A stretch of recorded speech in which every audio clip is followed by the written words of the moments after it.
Trauma and Triggers contains explicit content. Please check the show notes for details.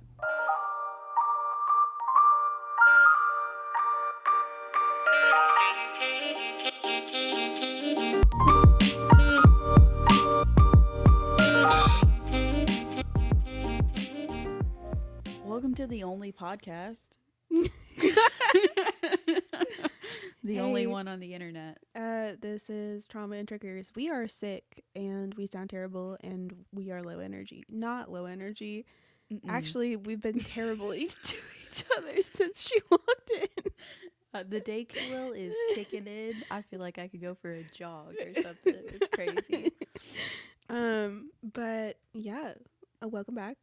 Yeah. If you've been here before, welcome. If you haven't been, We love you either way. I'm Audrey. I'm Sabrina. This is such a new, I know, fun we way always do it the other intro. way. Very sexy of us. We're just two besties who love sex, not with each other. No. To clarify. Very much no. The thought makes my skin crawl, to be honest. We've had the conversation multiple times. Would we be married if we didn't have to have sex? Probably. Yeah, we could co-parent. We definitely could. I think we'd be great co-parents. Yeah. But touching you intimately makes my stomach boil. Yeah, it's not good. It's not a good thought. Yeah, we're just two besties. We love talking about sex, and we love talking about psychology, and sometimes I make Audrey listen to me talk about history. Usually, it goes well. Most of the time, I get mad. Not because she's talking, but mostly because of the history. Yeah. Only mostly, though. History. But today you're in luck because we're not talking about history at all, actually. I didn't gung-ho it into this one. Yeah. We're talking about sex. Apparently, I'm going to be the information giver today. We are talking about sub and dom relationship. Why'd you put sub dom? It should be dom sub. Because I'm a sub and I am more important. Today we're talking about dom sub relationship types. Dominant. Did you not? I'm going to regret that You're later. going to have a terrible time editing, and for once it's not going to be my fault. Yeah. Take a breath.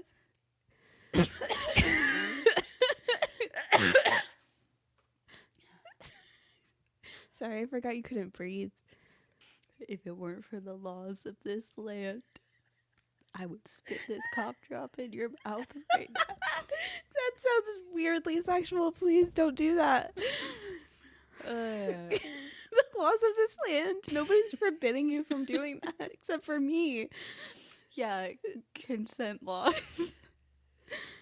Of which there are few, but that's not the topic today. Yeah. The topic is dominant and submissive relationships within the confines of a BDSM kink relationship. Do you remember when I said that cum tastes like mucus at its best? I do. Jizz tastes like mucus at its best level.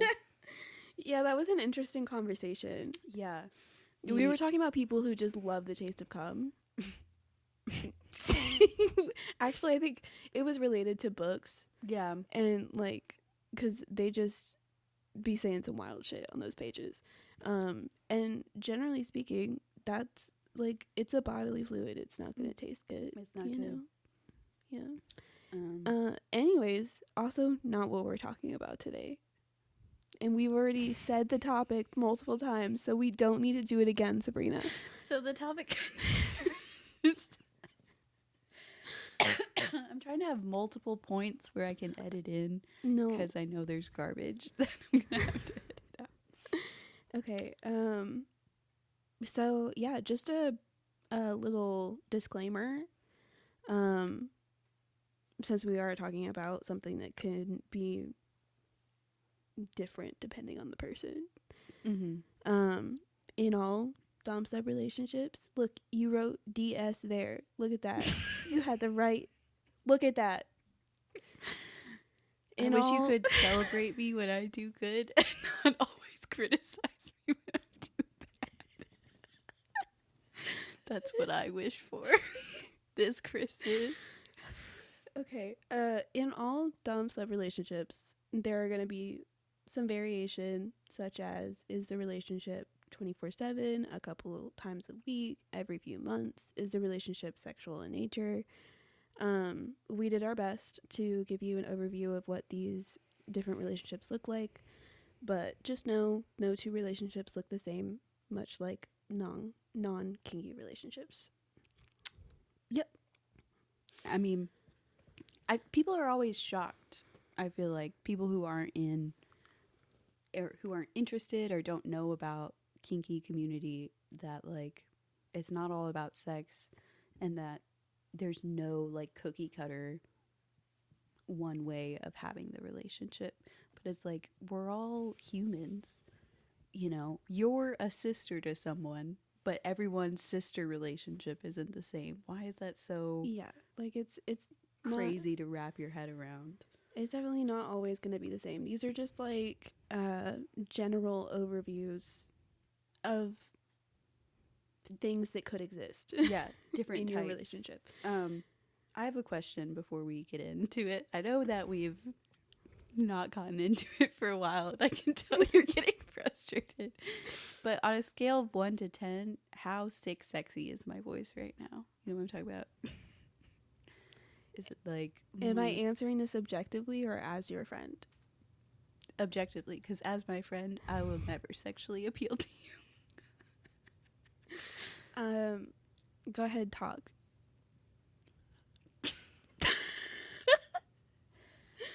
Hi. You don't even sound sick to the microphone.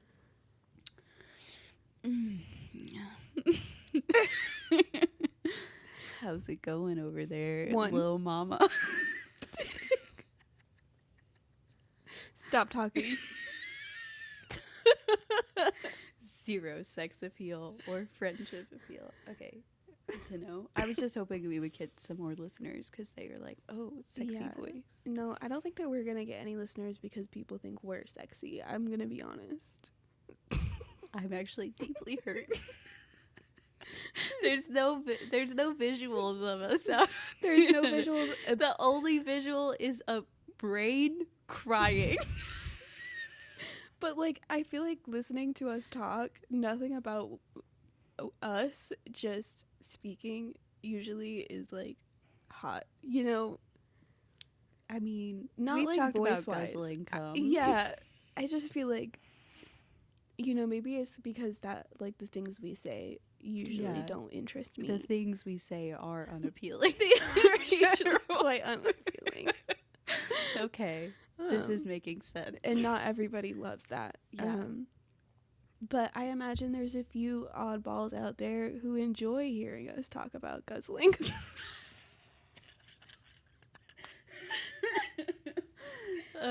Also, this podcast proudly sponsored by my wheezing today. Yeah. All right. I promise I won't. Also, wasn't there something you wanted to say about like kink dynamics? I think a new fun kink dynamic should be, and get this, programmer and robot. Your wheezing is getting me every time. I'm not even laughing at what you're saying. But just think about it, like somebody acting like a little sex robot.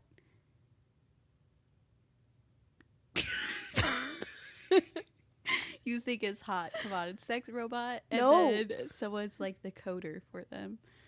I think someone out there probably already has that relationship. Okay, so like, but I think that could be they interesting. code and like tell the person, and then the person starts acting the way that they've told them to act. Yeah, like the submissive is the robot, and the dominant is the computer scientist. I hate to break it to you, but this is simply called role play.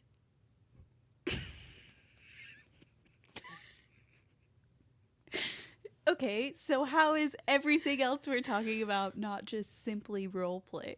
Because they're not acting as like a separate entity. This is part like of their, an animal, or a pet. But it's part of like their personality. I feel like there is that one. There's one. There's a one master and a slave. That is different, and you know it. A caregiver and a child. Like, they're acting like things that they aren't. Yeah, but a lot of times it's related to like their personality. I can't talk to you about this anymore. This is all of our audience, all 7 of them are going to be on my side about this. Sound off in the comments. Robot and computer scientist would be is the next hottest. Okay, just because you think your husband's going to agree with you does not mean everyone will. He's the only one that matters. Yeah. I will say, I know your husband's going to agree with you. So he agreed with me on the armpits. I know he did. Thing. Yeah, sweetie. And mine did not. So your husband, my partner. So to say that's a new development. Shut up. Audrey and I haven't seen each other for a week, which I know to everybody else doesn't sound like a long time. It's but a really for long us, time for us. We see each other multiple times a week. The buildup of chaos has been going for a minute. Yeah. And we do apologize in advance. This is going to be a rough one, guys. Speaking of rough ones, Audrey. It's a bad segue, but you know. It really is.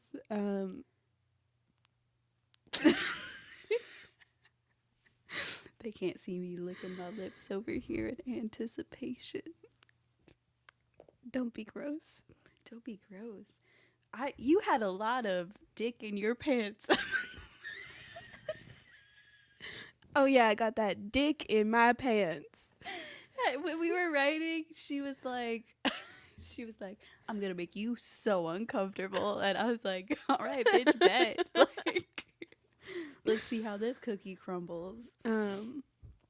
Yeah, I really just said that because a lot of times I'll say like very specific words while looking you dead in the face, and I think it's hilarious. Daddy, doggy style, cum guzzling. You do that to me often. I do. And I think it's funny. Yeah, because you're a brat. Segue. Okay. Yeah, so as Sabrina so bluntly put it, our first type of dom sub relationships is brat tamer and brat. So if you are unaware of this particular dom sub relationship, brats are a type of sub that is rebellious and pushes their dom. They might use backtalk, questioning, resisting, or refusing to create a structure that they need or get attention that they want within the relationship. And brat tamers are a type of dom that enjoys managing and exerting their will over brats. So I will say, not everyone who identifies as a brat ends up with a brat tamer, and not everyone who's a brat tamer ends up with a brat. Sometimes people meet people that they love and care for, but don't fit necessarily sexually, and they learn how to change their dynamic to fit what they need. Mm-hmm. Again, relationships vary all the time. Yeah. So some people see this relationship as poor BDSM practice because there's so much pushback from the submissive, or people will view brats as not subs. But for brats, these exchanges are a way for them to measure trust and stability within the relationship. That's interesting that people care that much about what other people are doing. Sorry, that's a dumb way to say that. But you know what I mean? Like, why do you care if someone likes to be bratty and push back against the rules? Yeah, but I feel like that's the reality of a lot of these things. Like, whenever there's a controversy or, like, any kind of opinion someone has about another relationship. It's like, why do you care? Right. It's none of your business. Yeah. Yeah. But for some reason, I think people just don't fully understand the dynamics, and because it's less like very cut and dry, they're like, oh, it's different from us, so it's not right. So it's bad. You know, these relationships often include punishments for bratty behavior. That generally depends on what works for the people in the relationship. Not everyone views a punishment the same way the next person would. And like I said before, some brats might end up with like a soft dom who doesn't do punishments and finds other ways to like give, you know, a brat who's bratting out, whatever you want to call it, attention instead of a punishment, because that's what they're looking for. It's great. It's great to see the flexibility within all the different dynamics, which leads to my dynamic, which we went in no particular order when we did this, so it's going to be a little bit of an interesting segue each time. Yeah, I feel like it's master slave is the one that I'm going to talk about. Master slave is very much what I think of as like the quintessential like BDSM contract, 50 Shades of Grey, Christian Grey, Anastasia, whatever her name is. Oh yeah, Grey. No. To be fair, I think that, like, again, this seems like something that's very cut and dry, and it's not. Oh yeah, because I there's a lot of in the BDSM world of like, we're gonna auction you off. Which is that a real world somewhere? No, probably not. But where there's like a 24/7 relationship, or there's like a contracted relationship, it could be like the roles that they both play could be anything. You know, so a slave in the relationship is the submissive and the person who transfers the power and authority to the master. As with, I think, all of these, pretty much, there's going to be different titles. Different relationships will use master slave, but not necessarily have the master slave. They might be in a master slave relationship and then not use those titles. It's very interesting how personalized the relationship can become. So the master is the person who sets the rules and the tasks that the slave has to perform, and is the person who's in charge of sort of handing out the punishments and the what's the opposite of punishment? The good jobs. The reward? The rewards. I wrote reward down, but I didn't have the energy to read it. You could have. Like we've already said, every BDSM relationship is different. So calling something standard is hard, but I'll try. So typically the relationship is 24/7 in like master-slave relationships. Things like greetings, daily tasks, clothes you wear, how and where you sit are all determined by the master. And sometimes these relationships are considered controversial because they often don't have hard limits, which I thought was interesting. I mean, it's hard to know what really is often or not. Like, a lot of people do have hard limits. Like, the slave has rules too about things that they won't do. But there's often like not safe words. But sometimes a master-slave relationship lasts for a very long time, so they just get to know each other very well, so you don't really need those boundaries. But I always feel like it's better to just say, like, I'm not going to go this far. I don't know. I've never been in a master-slave relationship. I'm shocked. Just to clarify. So surprised by that. But I was looking through, like, Reddit and stuff, and there's this woman who is a part-time slave, but she's at his house like 4 days a week cleaning all day. And I'm like, girl, does he pay you? Like, that's what I'm like, how do you have a life outside of this thing? Yeah. But also, good for you. I'm glad you're having fun. And I do feel like that is often included in like rules and stuff, like a healthy master slave relationship would include relationships with other people, like friendships and stuff like that. Right. Yeah. She said, that she had friends and like certain times, and she would just have to ask him if she can go see him then and what have you.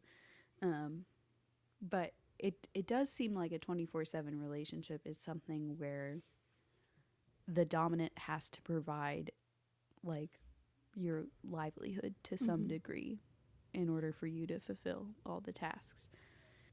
Some observations I had as I read through like different rules that are often used. The rules are often like, make sure you eat and take your medicine. Go to bed by 10:30. And I thought that was really sweet. I don't know. Yeah, I thought that was funny. Like, the assumption is rules are like, always be naked and ready to suck my cock. Which it very well could. It could be both. It could be both. Two things can be true. But I just thought it was funny. I was looking through different rules, and a lot of them were like, if you don't have 3 good meals a day, I get to beat you with a whip 10 times. Yeah. That's really funny. I do think that that's an important part of like BDSM relationships, is if you're handing over responsibility of yourself to another person, that they should be looking out for your well-being. Yeah. And we have been perusing Reddit more frequently. Right. And the BDSM communities, as much as we love kink and BDSM in the community, there's a lot of posts on there that it's like, oh, you're in an abusive relationship. Oh, for sure. Which is really shitty, because kink is not about abuse, but you have to be careful about who you get involved. And I will say, every time I come across those posts, there are almost always a message or two of somebody else being like, hey, this isn't right. Yeah, always there's someone being like, excuse me, this is not really BDSM. I think that people just a lot of times go into it uneducated and then end up in a really shitty relationship. Right. Which is sad, and part of the reason why we want to talk about it, but also just because we think it's fun. Not to say we're changing the world or anything. Okay, shut up. But no one said that. Creating a space for change. How about that? No. So next one. I'm actually really excited to talk about this one. Mostly because I want to try it. I think it would be fun. I think so too. But the next one we have is Rigger and Rope Bunny. So a rope bunny is a sub or participant that enjoys being tied up with rope, and a rigger is the dom or supervisor that is tying someone with rope. And this is obviously like a very specific subgroup, like it's only talking about one kink. Subgroup. Okay. It's only talking about one kink, but like, if this is part of your relationship, you could have other things involved or whatever. But a lot of times this like can be non-sexual. A lot of people use the practice of being tied with rope as a way to feel safe or relaxed. However, it is a very intimate practice. Yeah. Like, someone is going to spend at least probably, I don't even know how long, but a significant amount of time looking closely at your body and tying you with a rope. Like, that's a lot. Yeah. And it can sometimes include suspension. And like bondage in general should be researched, and people should be educated before they try it, because there is a lot of ways where a person could get hurt. especially with suspension, like your limbs need to be supported in some kind of way if you're going to be up in the air. Like that's not, you know, you need to know how to do this before you just go out and try it. Yeah. So yeah, just make sure to set boundaries and expectations with people, even if you're in a platonic setting, so that everybody's clear on what's allowed and what's not allowed. Yeah. And I forgot to mention with the master slave, but I did find a couple people who were just like, it was a non-sexual master slave relationship. With all of these we found stuff like that. Except for Brat Tamer, which I feel like it's surely it's possible. I didn't really look that far into whether or not it was like sexual or not sexual. Yeah. But like I think a lot of times most of the time it is considered a more sexual relationship than some of these. Yeah. And I'll say that probably a lot of people are in sexual relationships, which is fine. Like it is fine that you're in a sexual kinky relationship. I think we are just trying to bring attention to the fact that like not all kinky relationships are sexual relationships. Right. Because I think that is something most people assume is the case. Mm-hmm. And it isn't always. So that's true. This one is another one that is very like, I feel like the majority of people who do this don't do it for sexual reasons. Owners and pets. This one, oh my god, so fascinating. So the owner is obviously the dominant in the relationship. They're sometimes called the master, handler, or trainer. And then the pet. So typically in pet play, the submissive acts as a dog, a cat, or a horse. But you could really act as any animal in pet play. And we did, not to interrupt you, but I did ask. I did ask what pet you would be if you were into pet play. Yeah, bunny. A bunny. A bunny. You also said bunny. I did also say bunny. Yeah. I own dogs. So to me, there is something odd about me acting like a dog in a sexual situation. I just don't feel like I would click as a dog. I don't feel like that would be for me. I don't think I give off dog energy. Yeah. I do feel like you give off bunny energy because you look very sweet and cute, but bunnies are actually terrifying creatures. They are. They have giant fucking claws. They can run fast and nibble your goddamn throat out. I had a bunny, and oh my god, those fuckers bite hard. Oh yeah, they got some sharp, big ass fucking teeth. Yeah, they they kill other animals in the wild. Yeah, they're not.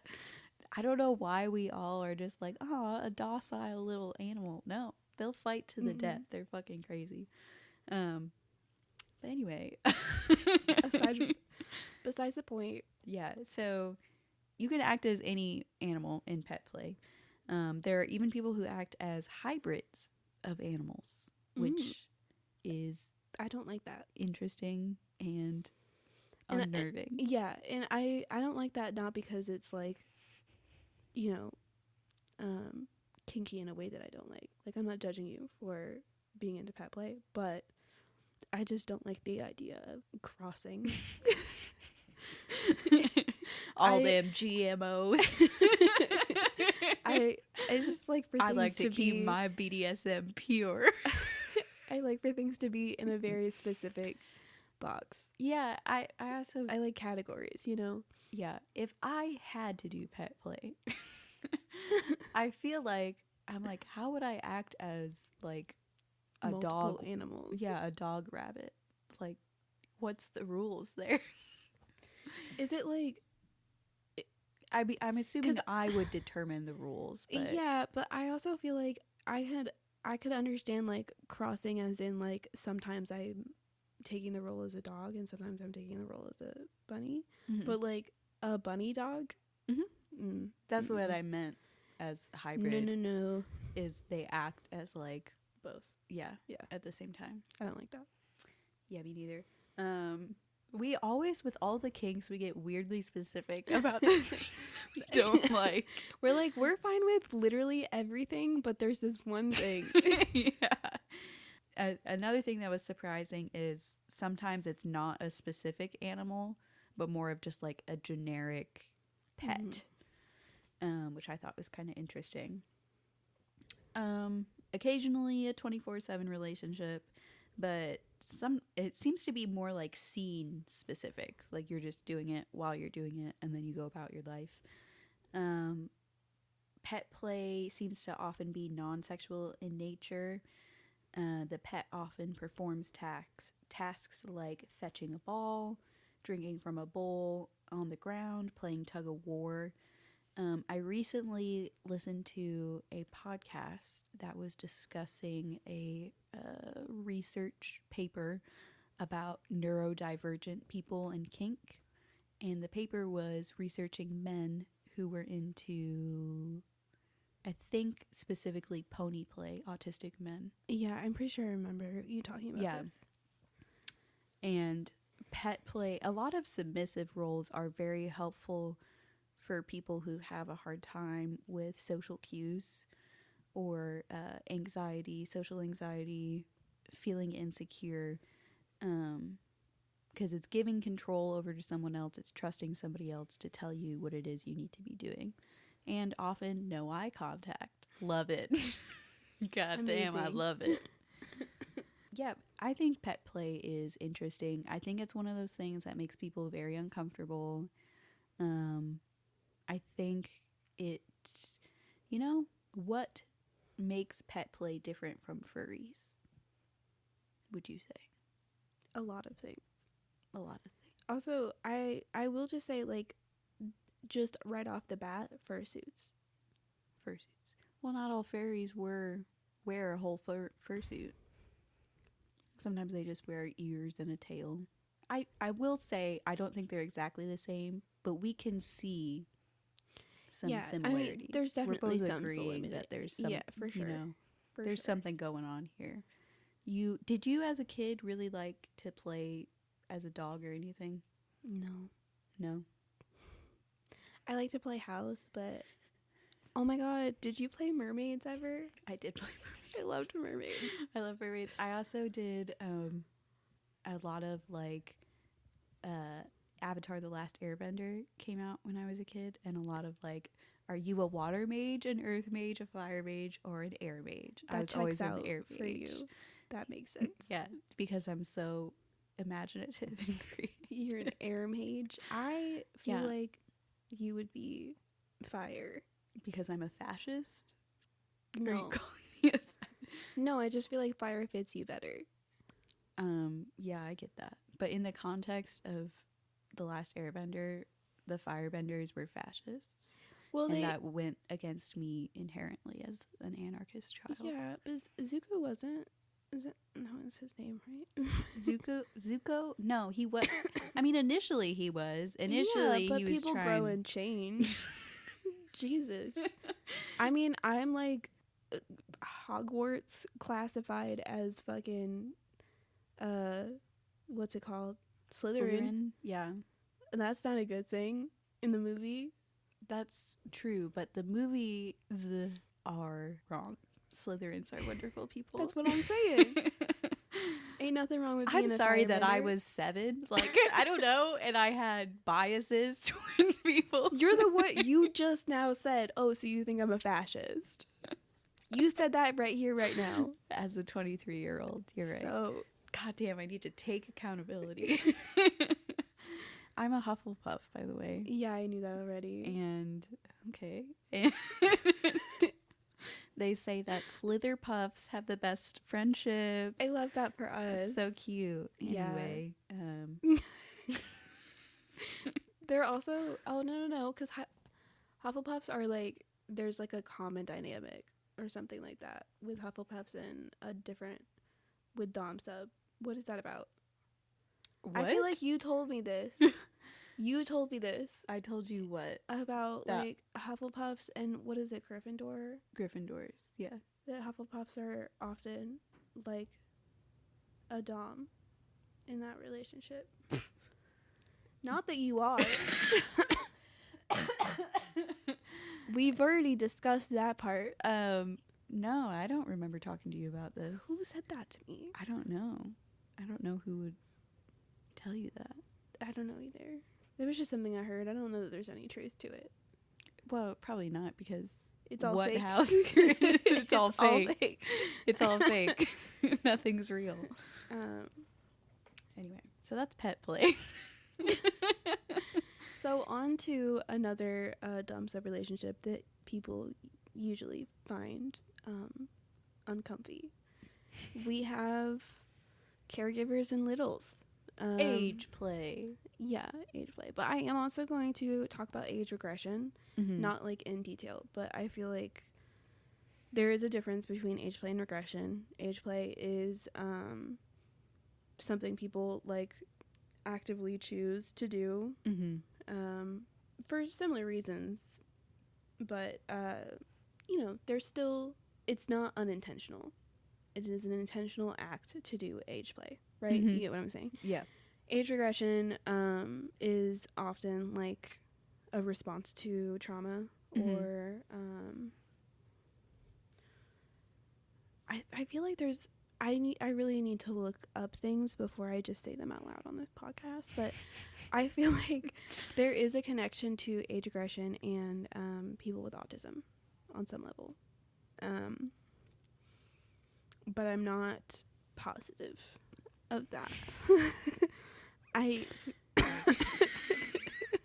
We could just say things. It's a safe space. Just say whatever we want. But anyways, age regression is more of like a medical term. It's it's not as conscious that you're doing it. And it's just kind of something that your body does. And you have to figure out how to deal with that. So a lot of times this kind of relationship is called DDLG, Daddy Dom Little Girl, or don't look at me like that. Like what? Or change the names, like, of the genders. Of the genders? Yeah.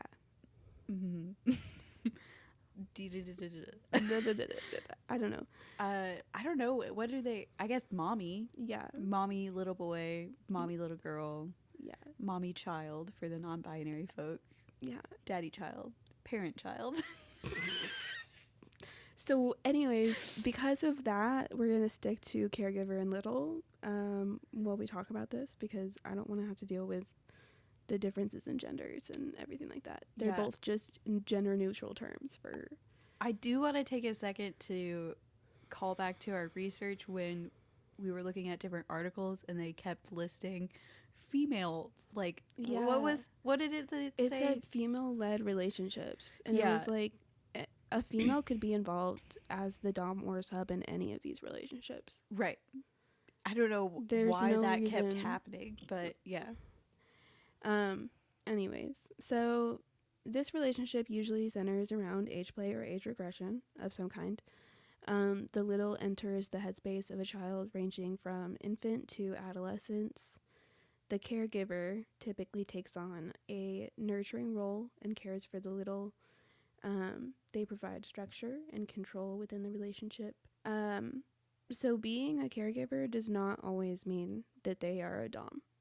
I know that this is a dom sub relationship thing, but again, I feel like it's important that I talk about the fact that this is a very wide relationship situation, in which case it is not always about being kinky. It's just something that happens to some people. So it doesn't always mean they're a dom. Caregivers can be just caregivers. In some caregiver and little relationships, there are punishments and rewards, but again, it depends on the person. So a lot of these relationships, not all, but a lot of them, are platonic or don't involve sex when the little is in a childlike headspace. And I feel like this is kind of obvious. I feel like a lot of people in looking from the outside of the BDSM world Mm-hmm. will view this relationship as controversial. Mm-hmm. And some people will say that age play and caregiver little relationships are enabling pedophilia, which is not true. I agree. Not true. Just because flat out, the person is not. We're not dealing with any child. underage beings here, and if we are, then there's other problems. And also, let's follow that train of logic for a second. Let's say the caregiver is a pedophile. Wouldn't you rather they had a sexual relationship with someone who's actually an adult and consenting and just pretending to be a child rather than an actual child? Like, not that I think that's true, not that I think that's really what caregivers feel like, but do you know what I'm saying? Right.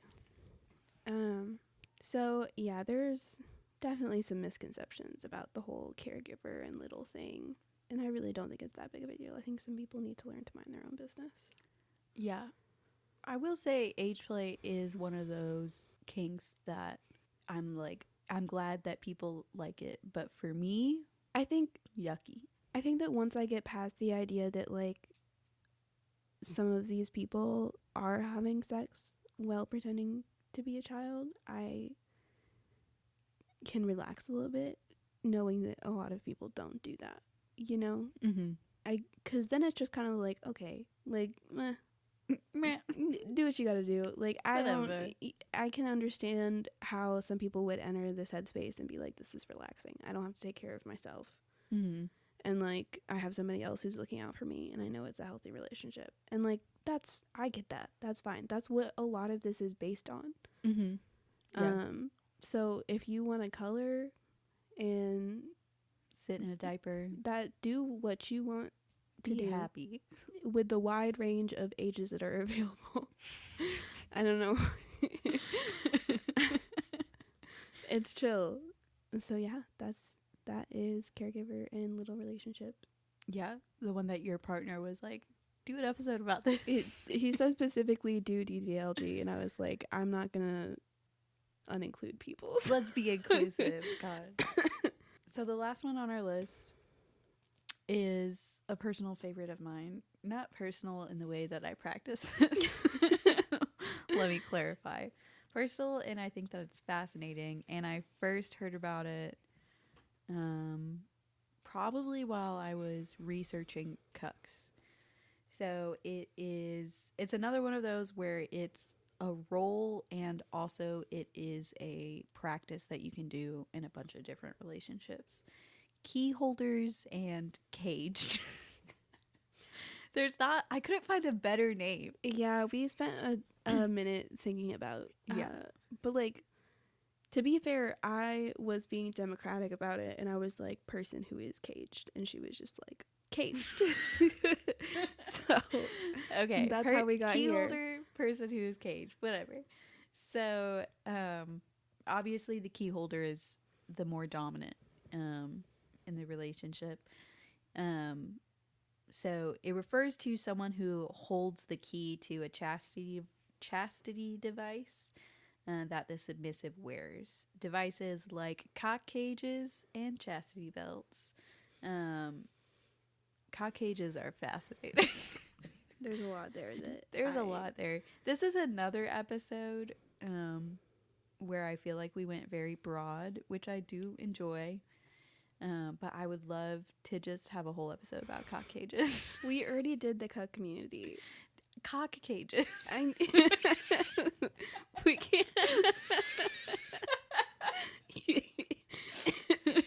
You didn't have to say it louder for me to understand. I thought you misheard me.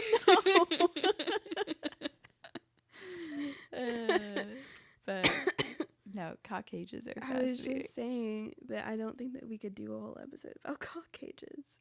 That's fine. I get it. You don't love me. So yeah, well, often the key holder wears the key around their neck to signify their dominance. Seems kind of rude. They love it. I just want to say this is not one that I will ever fully understand. Oh yeah. The way I would never be chill with this. If I had a penis, Mama, it's not going in a cock cage.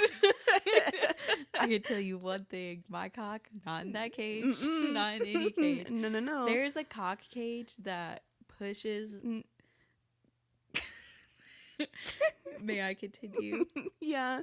Pushes the penis completely flat, and it's just a little piss slit that pokes out. I hate that. It's very uncomfortable to look at. Bet. And I don't even have a penis. So the people who love to have it, have their penis in there, I'm happy for them. I feel like I've heard of some chastity belts that literally have like a dildo like built into it. Is that my imagination? Like, I've definitely heard of that before. Like the dildo is on top of, or like inside? Yeah, like inside. Yeah, I'm sure. But you can't move or rub, get any stimulation. You just have a dildo inside of you. That's wild to me. Yeah, that is. That sounds extremely uncomfortable. Yeah, I mean, it's definitely. I don't get everything about the kink community, but I'm happy for them.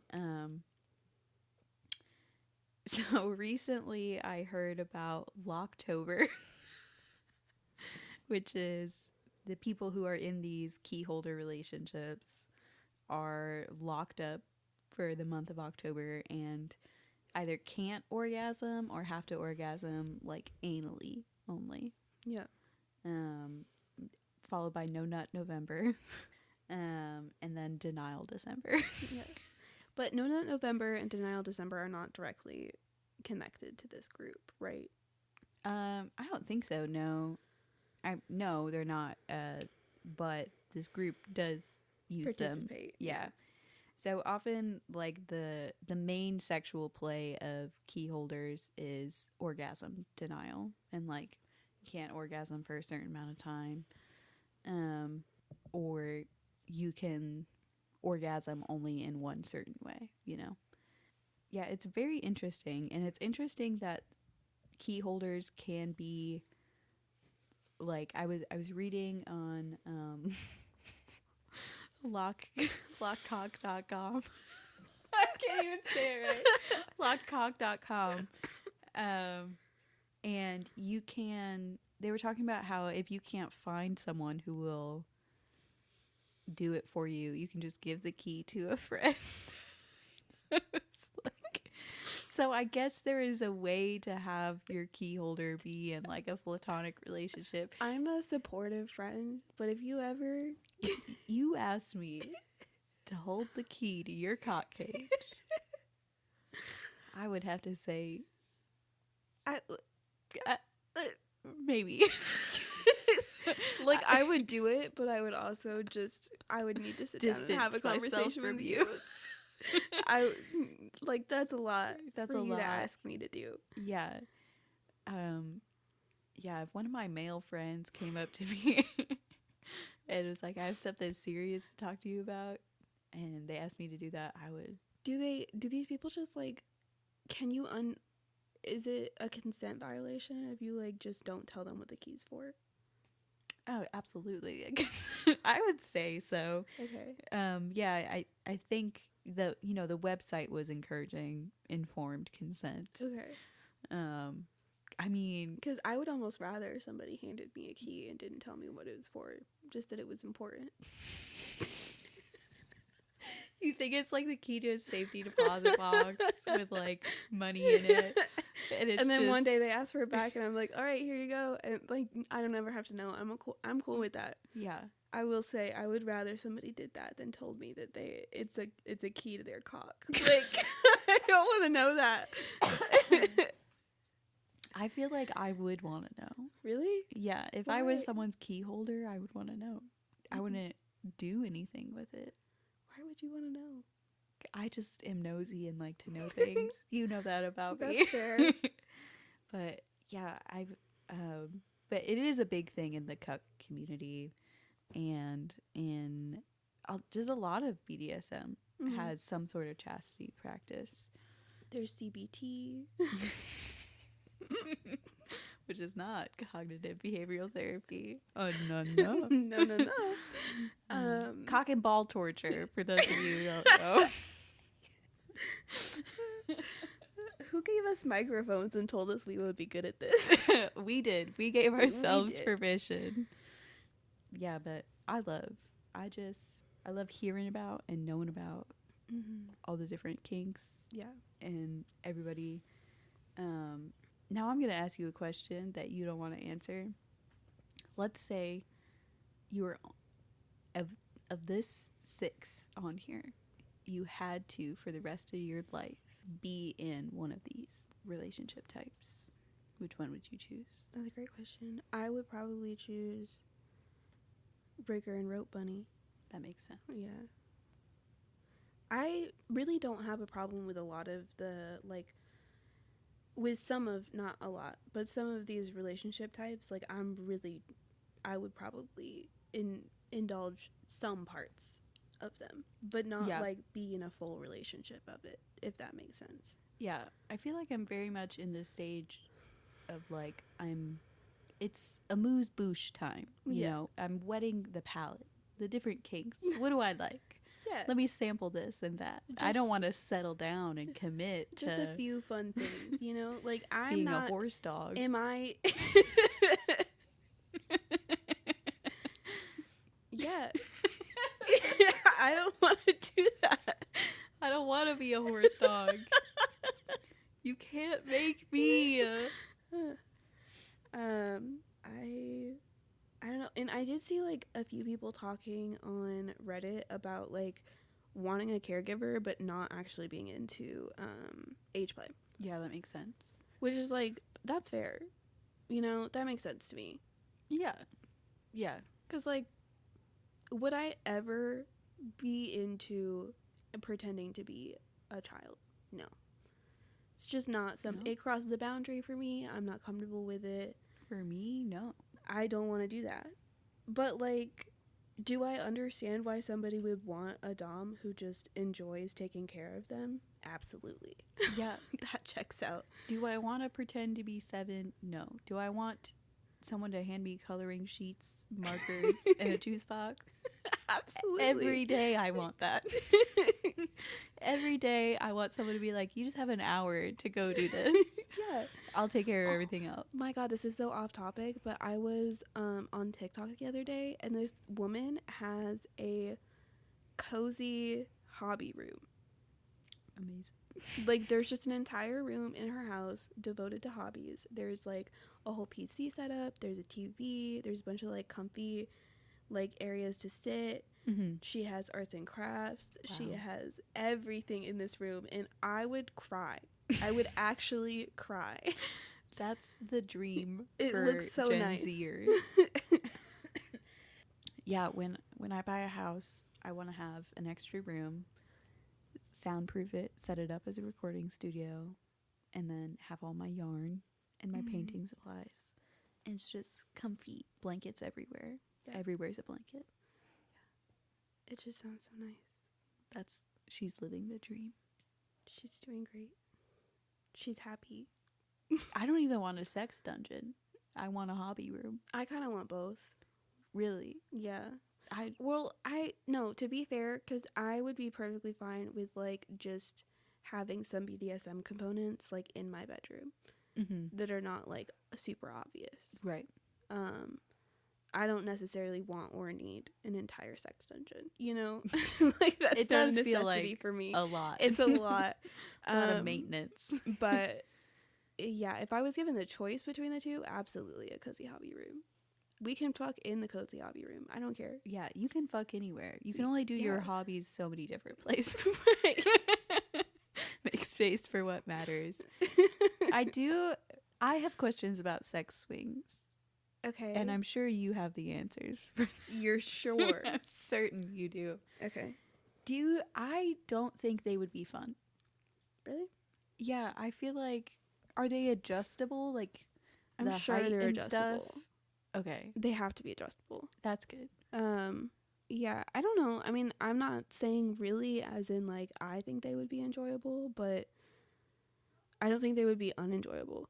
Every time I picture a sex swing, this is going to sound so unimaginative, but I just imagine it helps with the movement. That's what I'm thinking. Every time I see it, I'm like, oh, just swing back right onto your cock. Like, we're good. Yeah, but I feel like, you know, that's magic fantasy world, because every time you slide onto a cock, there needs to, like, there's a little moment of adjusting. It's going to go right here. Yeah, get it right, you know? So I'm just thinking, But I think part of the sex swing thing is like both people will be on the swing. And so you're like up in the air fucking. Okay. Does that sound more fun? No. Great. Someone needs to be on the ground. I don't like heights, so, you know, that's not particularly my thing either. But I think sex swings are like very much a porn thing. Like, I feel like visually it looks nice, but I just can't imagine it would be. Functionality is not there. Yeah. I would rather just have a swing. I would rather just have a swing on my front porch. We are all about just having fun. The sex can wait. Honestly, there's always time for sex. I guess that's the lesson from this episode. You know, make time for your hobbies, and sex can wait. You can always masturbate yourself to completion. We say that as two women who are just like in a happy sexual relationship. That's true. Yeah. I don't think everybody would agree with us on this one. Yeah, that's true. But I don't know. Even if I mean, I will say for me, even when I wasn't in a relationship, I would still choose my hobbies over sex. Yeah. I don't like having sex with random people. Yeah. I need a relationship. I feel like no sex is better than bad sex. Yeah, for sure. Which I think more people need to jump on board with. Absolutely. Not that I think people think bad sex is worthwhile, but I think people want sex bad enough that they'll have bad sex. Or risk the thought of having bad sex. I feel like on the scale of things, bad sex is at the bottom. Great sex is at the top. Great masturbation isn't close to the top, but it's way above the bottom. Do you know what I'm saying? Yeah. So it's just like, you know, invest in some sex toys. Just save on gas money by not going out and having bad sex. Just do it yourself. And like, you know, if you need like the touching and the caring, you're not gonna find it with somebody who's giving you bad sex. You're not gonna find it. Period. End sentence. Someone who is having selfish sex, not bad sex, because I'm sure there's people out there who are just not good at sex, but they're still great people. In my head, bad sex is a selfish partner having selfish sex. Yeah. So if somebody's like having selfish sex with you and you're hoping afterwards they're gonna make you feel some kind of like good inside. Yeah, some kind of like completion of any kind. Yeah. You won't find it there. Yeah, I feel like, you know, a good vibrator and a warm bath. Yeah. Could achieve like, something similar. You can get off and then, I don't know, like go get drinks with a friend that really likes hugs. I don't know what to tell you.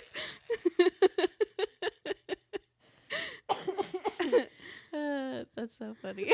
But it, you know, it's true. Fulfill your needs the ways that you can.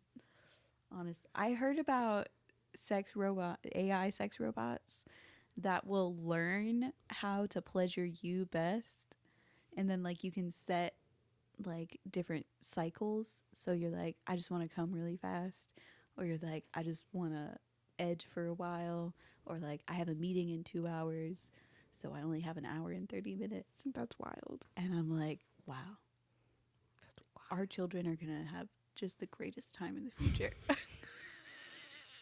Not in a creepy way. But yeah, but can you imagine that like they're just gonna be like, you know, 20-year-olds fucking robots. I feel like you're saying this like it's a bad thing. It's not a bad thing, but I do see it potentially having a very negative effect on the way people communicate and relationships in general. Yeah. Which is I feel like we've all seen happen over the last few years. Like the more disconnected people are with society, or like the more connected they are with technology, the less socially adaptable people are. And the harder it is to move forward with relationships or make connections with people you don't know that well. Yeah. Which is how a lot of relationships form. Yeah, I agree. That's all I'm saying. But I also think, you know, if you're feeling like sexually satisfied in your own sexual life, like just with yourself, you're not going to put yourself in a bad emotional situation with somebody else just to feel something. And that's what robot AI sex toys can do. Yeah, like that won't happen, but I can see them not putting themselves in any emotional relationships. That's true. And maybe that's the future. Maybe everyone's just... Maybe everyone has one friend. Like me. One friend and a husband is what I have. But the future will be one friend and a sex robot. And a sex robot. It's just what everyone asked for. Yeah. Like everybody just starts having conversations about what they did with their sex robot the night before.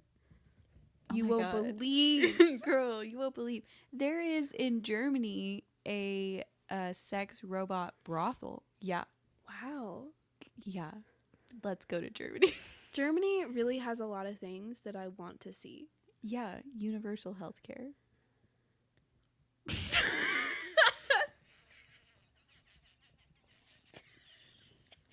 You're wheezing. Can you hear it? I'm sorry. I didn't. Oh my god. Yeah, wow. I don't know. I feel like Germany is the most sexually free of all the countries.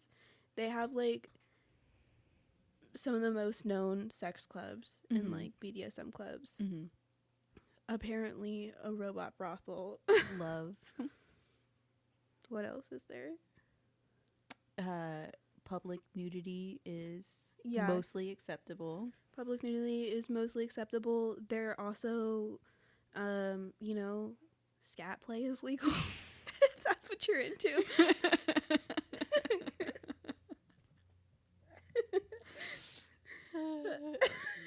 There's these two drag queens I love, Trixie and Katya. Yeah. And I saw on TikTok, Trixie was like, if you're a 10 in California, you've eaten shit. Oh my god.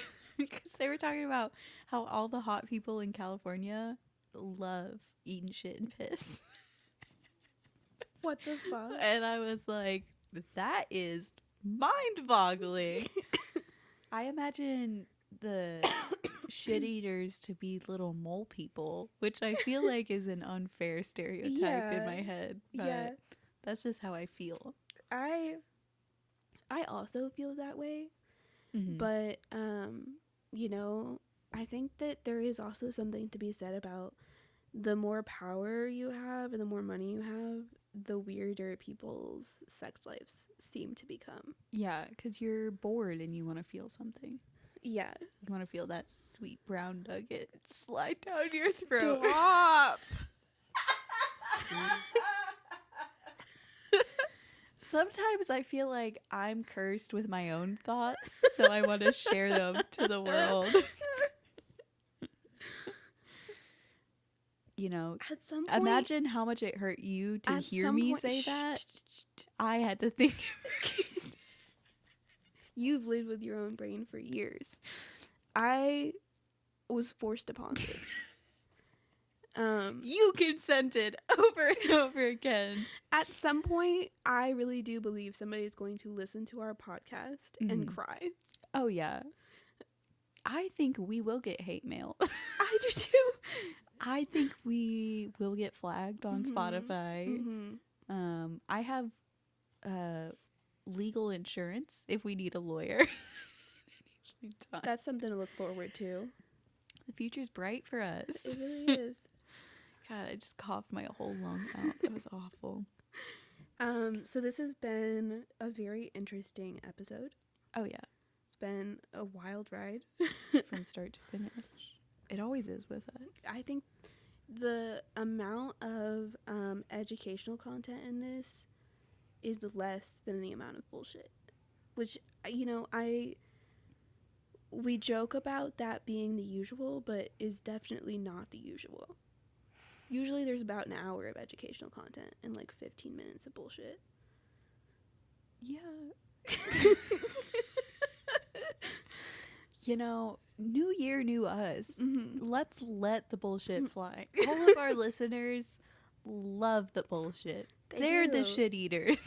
They love it. Oh my god, is that our new name for our audience? The shit eaters. Hi, shit eaters. It's your girls. Has nothing to do. I think it's so funny because I love our name of our podcast, Trauma and Triggers. I do feel like it doesn't clue people into what's going on at all. Not at all. Not even a little bit. And then the name for our listeners, Shit Eaters, has nothing to do with anything. It's the loose ADHD thread stringing them along. That's all we get. Oh god. Yeah, I do feel like educational content was low on this one. It for sure was. But, you know, I'm tired of people being so demanding. Christmas just happened. I'm emotionally drained, and we were physically drained. I'm still clearly a little sick. Yeah. And I was sick over Christmas, which sucked. Me too. But yeah, I mean, it was worse for you because you had a new little baby in the family. Yeah, he couldn't come.